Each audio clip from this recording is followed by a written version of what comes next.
Hi everyone, this is Mrs. Perry, and today we're going to be learning how to assemble your entire clarinet. So you should have already watched the video and practiced putting together your barrel and mouthpiece with just your reed and getting a really great sound on that part of the clarinet. If you haven't already done that and gotten really fast at it and gotten really great sounds, go ahead and do that and then come back to this video a little bit later. So, always, whenever you play your instrument, we want to make sure that your case is facing the right direction to make sure that it's not going to fall out. So again, that's in that first video, so go ahead and watch that if you haven't already. So again, stickers facing the ceiling, latches are facing toward me, and I'm going to open up and carefully hold on to that case so I know it's not going to flop over. So I already have my barrel, mouthpiece, and reed set up. So go ahead and take a minute to do that. If you haven't already, you can always hit pause and you can go back and double check that first video if you need a little bit of a reminder just to be sure. Once that part of your instrument is set up, and I have it right over here just as a reminder, your barrel, your mouthpiece, and reed with your ligature holding it, I'm just setting it off to the side, again on a flat surface where I know that it's safe. The first part of my clarinet that I'm going to build, other than that, I go from the bottom to the top. This is called the bell. It looks kind of like a bell, and it goes all the way on the bottom of your clarinet. So I'm going to get a nice hold on there, and there's nothing for me to hurt or squish on there, so I can hold it with my whole hand right around. The next part of the clarinet is the lower joint. Now there are a lot of clarinets pieces and keys on that clarinet, so we have to be really careful whenever we pick it up that we know that it's safe. So the lower joint of the clarinet is just a little bit bigger than any other piece, so that's how I know it's the right one.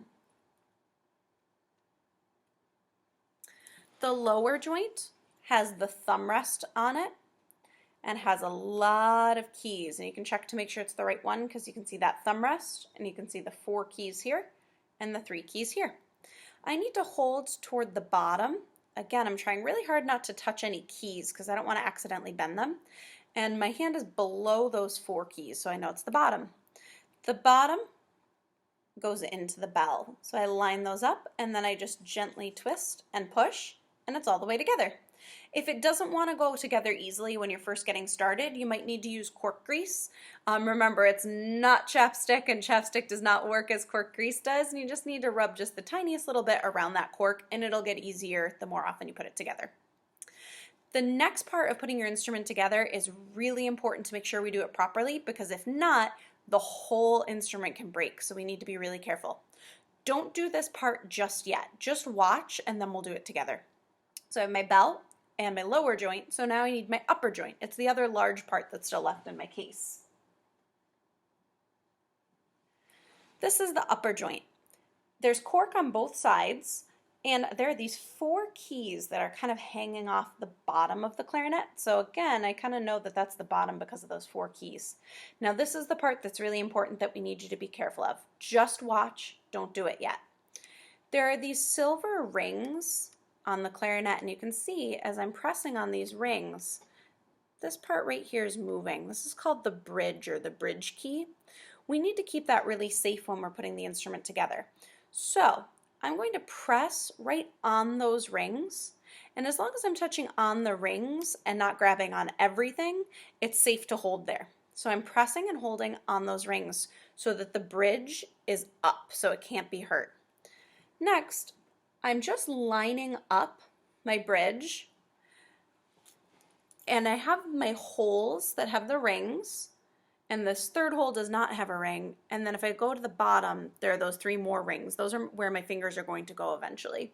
So I'm pressing and holding, and I have those rings almost lined up with each other. It doesn't need to be perfect. And then I have to hold the entire time and do gentle twists to wiggle it together. What we don't want to happen is for the bridge to bump into the bottom of your clarinet, because that can make all of these keys bend or even pop off. And these side keys, the 4 on the top and the 3 side keys on the bottom, need to stay far away from each other to make sure that your instrument is safe. So let's try that together. I have my lower joint and my bell in my left hand, and then I have my upper joint in my right hand. I put my fingers on the silver rings and I press and I hold the entire time.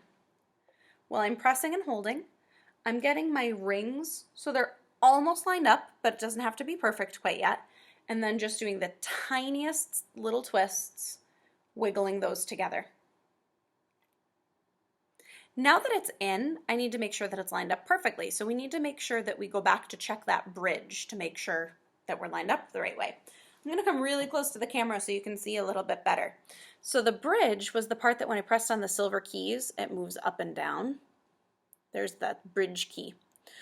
So to make sure that it's lined up the right way, you can see that there's a rectangle on the bottom of your clarinet, and then there's that bridge key that actually belongs to the top of the clarinet. You should be able to walk across in a straight line without falling off into the black lagoon. So right now it's lined up really well. If it were not lined up the right way, it might look something like this, where we have the one rectangle way back here and we have the bridge key way up here. So we just have to make sure that they're lined up for the right way.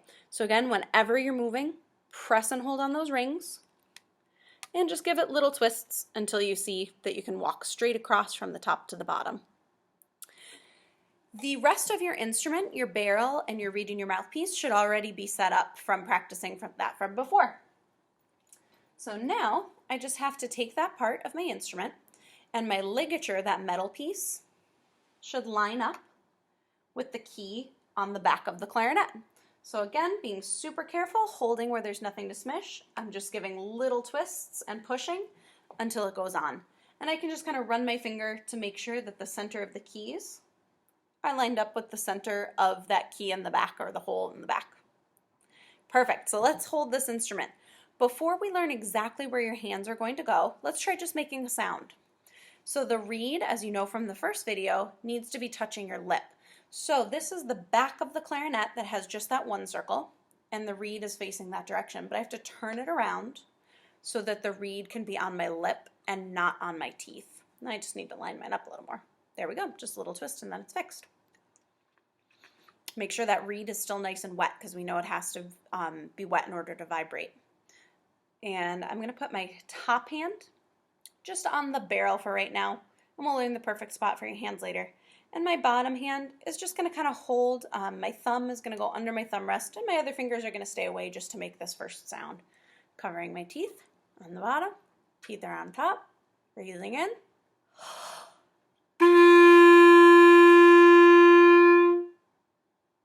Let's try it together. Cover your teeth, teeth on top, ready?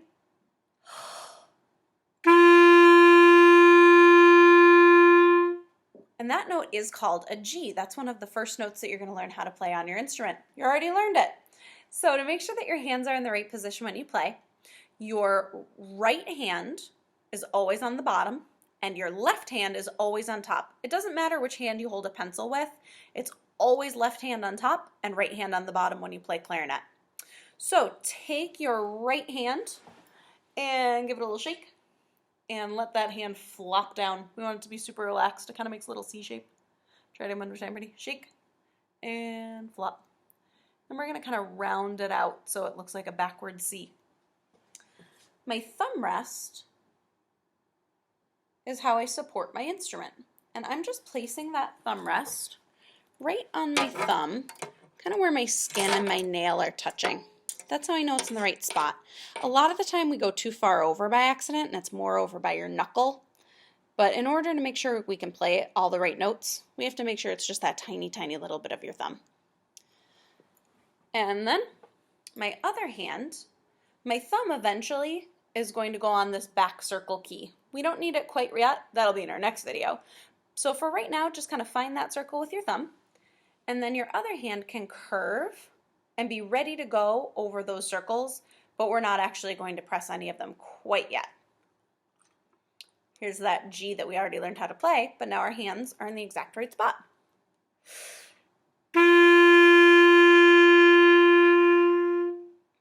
You try, ready?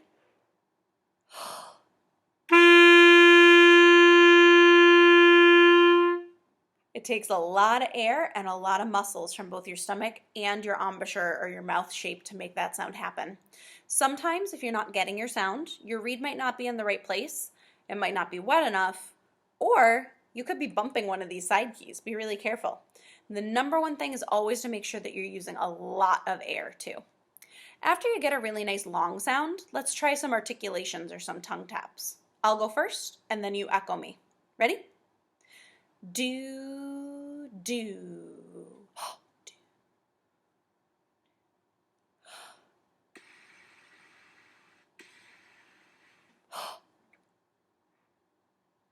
Full sound next.